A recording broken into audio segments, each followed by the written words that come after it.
Hey, welcome back to another episode of Building Wealth with Real Estate. I'm Cameron Ripley, the broker owner of Vision Forward Realty and of Purpose Home Loans. So, in today's episode, we're going to start not if you're just a first-time home buyer necessarily, but a first-time investor.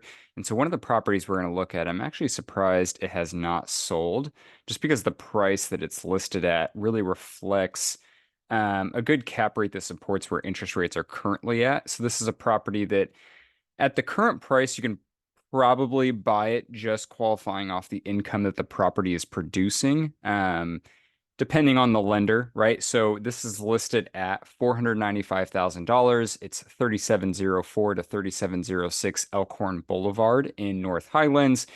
It's a decent area of North Highlands. North Highlands does have a pretty high crime rate, unfortunately, but it varies from part to part.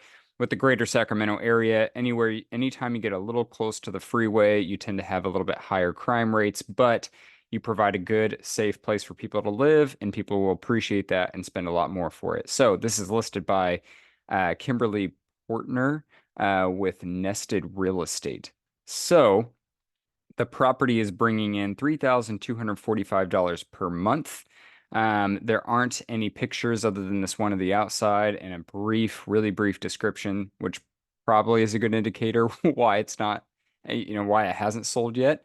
But at $3,245 a month with a super rough estimate on today's interest rates, of course, credit, and pretty much credit, if you're using a DSCR loan, a lot of that really plays a factor.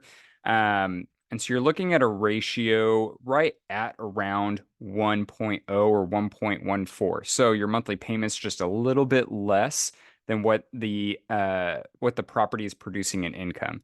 The nice thing about this property is you put 20% down, so that'd be $99,000, or get a price reduction or a credit, and then you put 99,000 down or just 20%.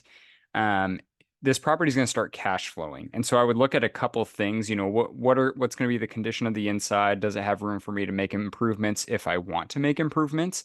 If I don't have the funds for that, or I don't want to spend any money to make any improvements, then is it already renovated? Which means that it is renting out for a good amount. I want to look at this from the standpoint of, hey, I want to come in and make some improvements, not a ton, right? And I want to be able to increase the value. So over the next 5 years, 2 years, 3 years, it depends what my goal is, right? So if I'm someone who's wanting to build a lot of equity very quickly, so I can do a 1031 exchange to the next property, then I want to make my own improvements. Once someone moves out, I want to increase the rents and be able to sell at a much better cap rate, assuming interest rates have dropped. So if the cap rate, for instance, this property is 7.8%, interest rates, let's just say, are 6.8%, then that means most buyers who are putting 20%, sometimes 30% down, can qualify just off the income the property is producing, and it's a cash flowing asset from day one. Otherwise, if I'm selling at a 6% cap rate and interest rates are at 6.8%, then someone's buying it at a loss, unless if they're putting just all cash down. Um, I want to look at this from the standpoint of increasing the value. But let's just say I bought it as is. I didn't make any improvements, or maybe I did make a little bit of improvements, and I just increased rent 3% every single month or every single year, not every single month. In 5 years, my value would be $561,888 if I sold at the same cap rate that I purchased it at.